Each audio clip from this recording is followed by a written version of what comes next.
Hello friends, welcome to ESTHER'S food. ఈరోజు మనం egg నూడిల్స్ని ఎలా ప్రిపేర్ చేసుకోవాలో చూసేద్దాం.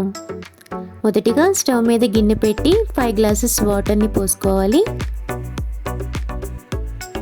హై ఫ్లేమ్లో పెట్టుకుని 2 మినిట్స్ మరిగించుకోవాలి. కొంచెం సేపు మరిగిన తర్వాత 1 టేబుల్ స్పూన్ ఆయిల్ని యాడ్ చేసుకొని అలాగే ఒక నూడిల్స్ రోల్ని, గుప్పెడు మిల్ మేకర్ని కూడా యాడ్ చేసుకోవాలి.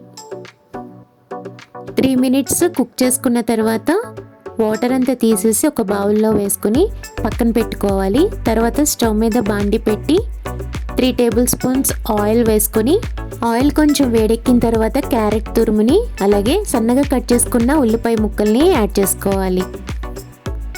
అలాగే కొన్ని జీడిపప్పుల్ని, కట్ చేసుకున్న పచ్చిమిర్చి ముక్కల్ని యాడ్ చేసుకుని నూనెలో బాగా మగ్గించుకోవాలి. ఈ విధంగా లో ఫ్లేమ్లో పెట్టుకుని గరిటెతోటి అటు ఇటు కలుపుతూ నూనెలో బాగా మగ్గించుకోవాలి. ఇలా కొంచెం సేపు మగ్గిన తర్వాత 2 కోడిగుడ్లని యాడ్ చేసుకోవాలి.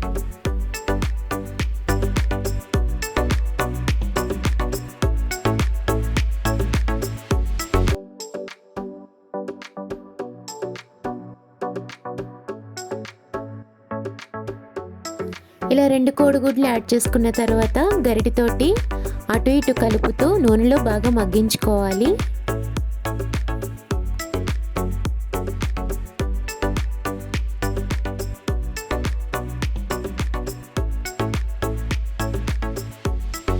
ఇలా కొంచెం సేపు నూనెలో మగ్గించిన తర్వాత ఉడికించిన నూడిల్స్ని, మిల్ మేకర్ని యాడ్ చేసుకోవాలి.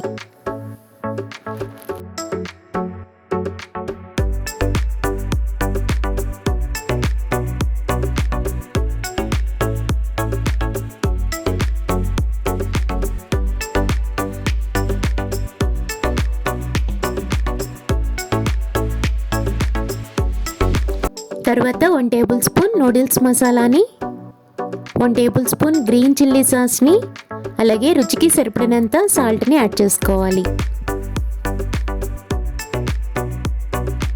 అలాగే 2 టేబుల్ స్పూన్ సోయా సాస్ని యాడ్ చేసుకోవాలి.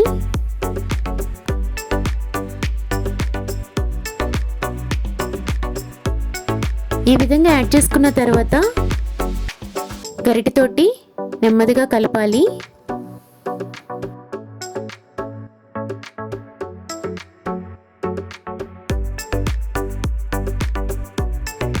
ఈ విధంగా మిక్స్ చేసిన తర్వాత 2 టేబుల్ స్పూన్స్ టొమాటో సాస్ని కూడా యాడ్ చేసుకోవాలి. లో ఫ్లేమ్లో పెట్టుకొని 2 మినిట్స్ ఈ విధంగా కుక్ చేసుకొని స్టవ్ ఆఫ్ చేసేయటమే. ఎంతో tasty and simple egg noodles ready అయిపోయిందండి. మీరు కూడా ఇంట్లో ఒకసారి ట్రై చేయండి. మీకు కనుక ఈ వీడియో నచ్చితే లైక్ చేసి మీ ఫ్రెండ్స్కి, రిలేటివ్స్కి షేర్ చేయండి. ఇప్పటి వరకు మా ఛానల్ మీరు సబ్స్క్రైబ్ చేసుకోకపోతే ఇప్పుడే సబ్స్క్రైబ్ చేసుకోండి. అలాగే పక్కనే ఉన్న బెల్ ఐకాన్ కూడా ప్రెస్ చేయండి. Thank you.